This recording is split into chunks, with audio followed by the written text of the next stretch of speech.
I like a couple of big themes, I think, that came out here. One is a changing mindset, of course. And the great phrase is, everyone wants to transform, but nobody wants to change.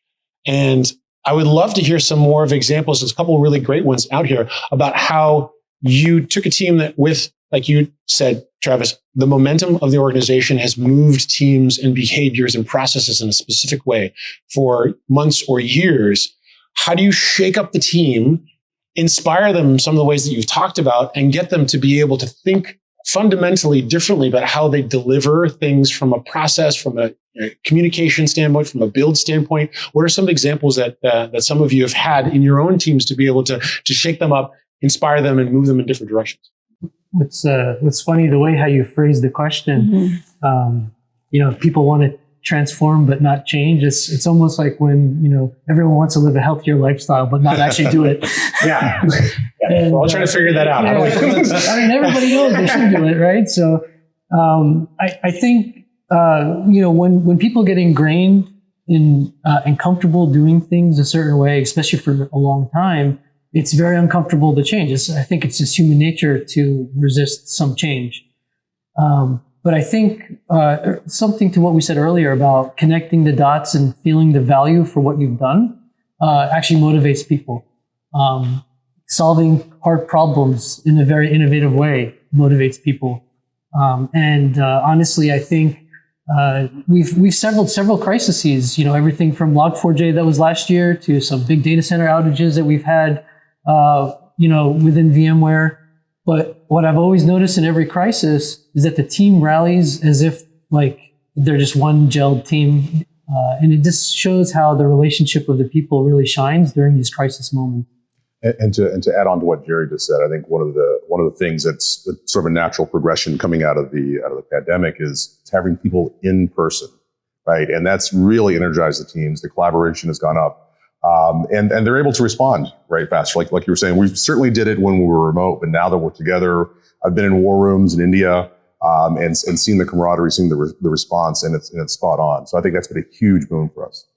One transformational story I can share is, everyone's doing the same thing until there's change that's introduced. And what happens is, I lead the networking and multi-cloud services for VMware. So there's always change in those areas, right? And one thing that we focus on is like, hey, you might be a skilled resource in this particular brand of networking gear, but guess what? There's different gear out there, and one of them VMware happens to make, right? So there's been some resistance that says, well, look, I only program in this gear, not this gear. And like, well, hang on.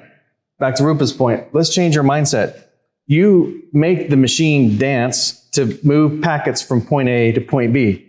There's a tool that we can train you on and get you familiar with where you can make it not only dance, but sing, dance. You can do everything you want it to do. And guess what? It creates operational efficiency and it saves money. And you're freed up to focus on the higher value priorities of the business. And so the teams rallied behind that. We've not only done that with, something like a load balancer. It was traditionally, it's a pizza box you stick in your infrastructure. Now it's collapsed infrastructure that's on existing infrastructure in the IDF or MDF. Now that's there. And what else are we doing? We're doing more, I call it modernizing the network, making it software defined and collapsing that. Just like we did with infrastructure back in the day and servers, they collapsed. We're doing the same thing with networking now. So I'm really excited about, getting everyone rallied behind that, and the teams are feeling energized, like they got a movement, not only here at VMware, but in the industry. I think also to kind of pile on what JD just said was, having, this is like the biggest learning opportunity for folks with this change, with this change. You not only just know A, now you know A plus B. Mm-hmm. And that just makes you that much more smarter and more valuable in the industry, not just at VMware. You never stop learning because no one can take that from you. So we pride ourselves on investing in our own people, and we put our own objectives and key results out there so that we can have people invest in themselves, and then that starts to show dividends down the road. My sort of like bit of a claim to fame is I've been part of VMware SaaS and subscription journey from day -1.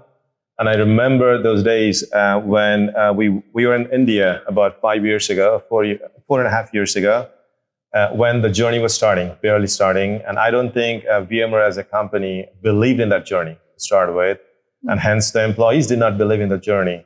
So we would go on a roadshow just educating folks, what does it really mean to change the mindset from running this traditional company, selling through two-tier distribution to a completely new way of doing business.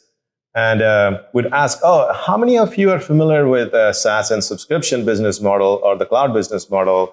I think first time there was barely half a hand that went up, if I recollect correctly. And we kept doing it. And next year we are there, I think about 30 hands that went up. And by this time, people are resisting to this model. And by year number 3 and 4, I think there are 300 to 400 or 500 hands that went up. And everybody wanted to be part of the change. So the irony is there's a lot of resistance, but the moment leaders actually lead it from the front and show value, then everybody wants to be on that bandwagon driving the change. And I've seen that, I've witnessed that firsthand at VMware and other companies too. And so I think that's a really interesting pivot too, because I think, what was it, in 2011 when Adobe said they were going to be a SaaS company and the stock market completely freaked out. Wall Street didn't like it at all. I think there's a reaction that was slightly different from the market. Now they'd seen a lot of companies switch to SaaS. And so it was something that was seen as a very, very positive thing. But at the same time, you have a bunch of employees who, like you said, they're resistant to change. They're used to doing something a certain way, not delivering things in certain ways, not to have, the same side of SaaS, treadmill that you might, consider being on because you're constantly delivering, constantly innovating, constantly changing. What are some of the reactions that some of the other people on the panel here had when their teams heard SaaS, subscription business model? What was that mind shift, or what was that resistance? And then what was the mind shift that you had to do with the members of your team to get them to move in that direction? And like some of you said, it wasn't something you could just do overnight. Mm-hmm. It boils down to individually on the team. How does it relate to me in my day job? I think a lot of us can resonate, some more than others. But how does it relate to me in my day job, and how can I change to help the company?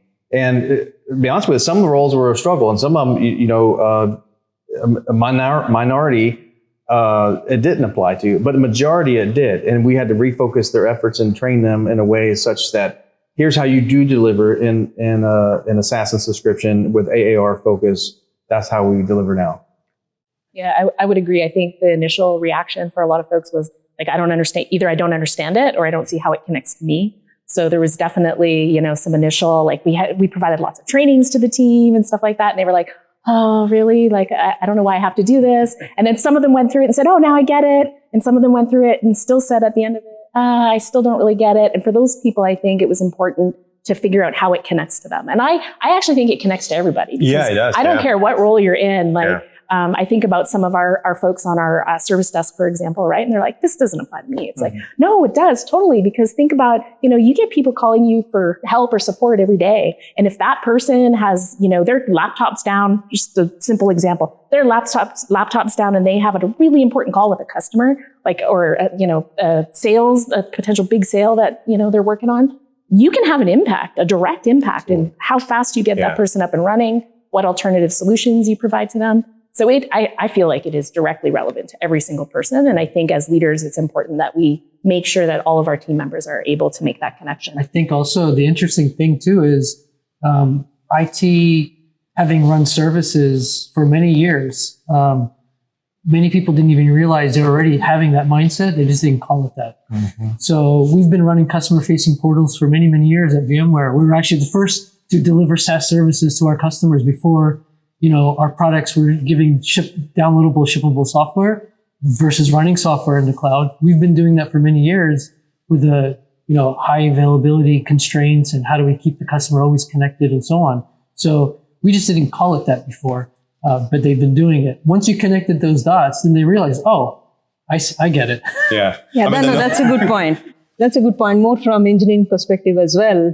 It is not just about delivering the business capabilities. Yes, we need to deliver new SaaS features, but it's not just that. It as Pam was telling, it kind of impacts every day-to-day work of every single team member. which means that, they have to think of how am I going to design the system differently for SaaS. It's not just any project and any system. It comes with a certain expectation to be a SaaS platform and supporting SaaS products, and the expectation from the customers are different as well. So how do you make the systems lot more or design for resiliency, design for security and compliance as a center of everything, design for high availability and so on and so forth? It's just that, there's an acceptance that, it's just not business capability delivery. There's an underlying impact that I'm going to create the minute I deliver my systems. Like that's a big one. I mean, in the old world, I remember here at VMware, product teams will build products, GTM teams will sell products, and then make it an operations problem. That used to be deep labor. Now, IT happened to be part of the back office supporting operations, right? So IT was never front and center. I think it won't be wrong to state that we run a very non-traditional digital shop here at VMware. We call ourselves IT, but we are part of the fabric. What I mean by that is, three things to just build on Jerry and Roopa. Speed, agility, and flexibility were the key elements to this shift. Before, it used to be the handoff between teams and teams taking over and running the show. Later on, for SaaS and subscription, we literally had to bring down those boundaries and blur the lines, which is product is building, and we are part of the build process. We are part of the road mapping process. And we are building products, sitting right next to the product teams, because if I'm a SaaS and subscription customer, I have to go purchase something.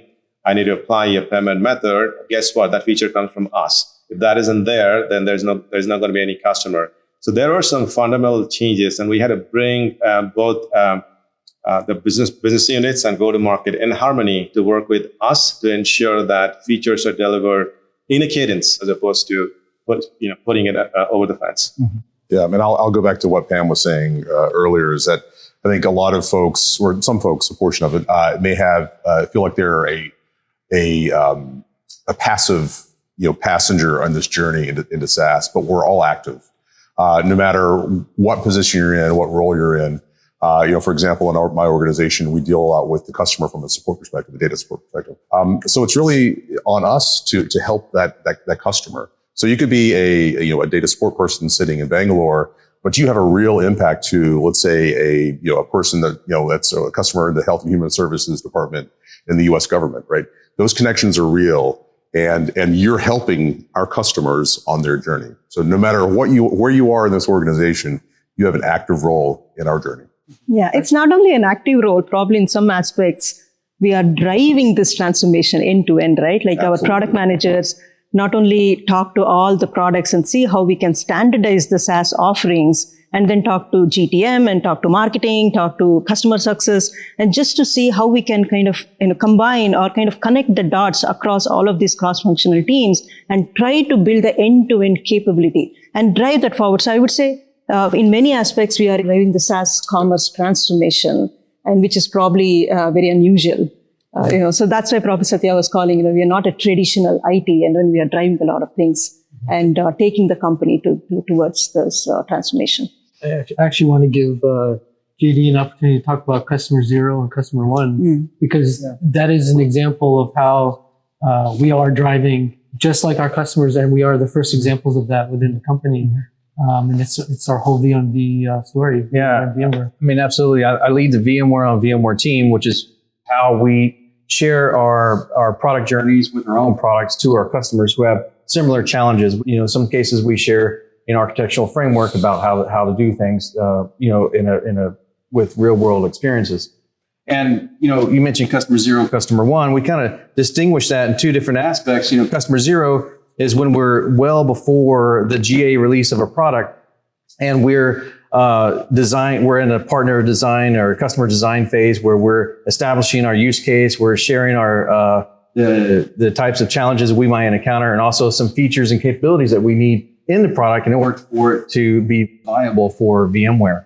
And so, with that, we start, usually it's some time before the product's released, we work all the way up to GA, and then customer number one starts where it's in production. We validate the use cases, it's beyond POC, and we're working side by side with the product teams throughout the rollout, and then working with them through bumps and bruises where they might see something And we get ahead of that before, say, a large enterprise customer would have to call GS for support or something like that. We counter that. We take those bullets so that the customers don't have to. And then that's where I think all of us are involved with customer number one with some products at some form or fashion. And, that's where we all different as well, is how many bullets we all take, but we're so proud of the outcome because, it's a better product at the end of the day. We know all our customers will appreciate that. And there are many customers asking us how we are doing the transformation. We are using our own products. That's our pride. But, how are we really accelerating the transformation using our own products? Mm-hmm. Right? That's one of the, proud moments for us as and when we are explaining how we are transforming, how we are able to accelerate our transformation using our own products. Mm-hmm.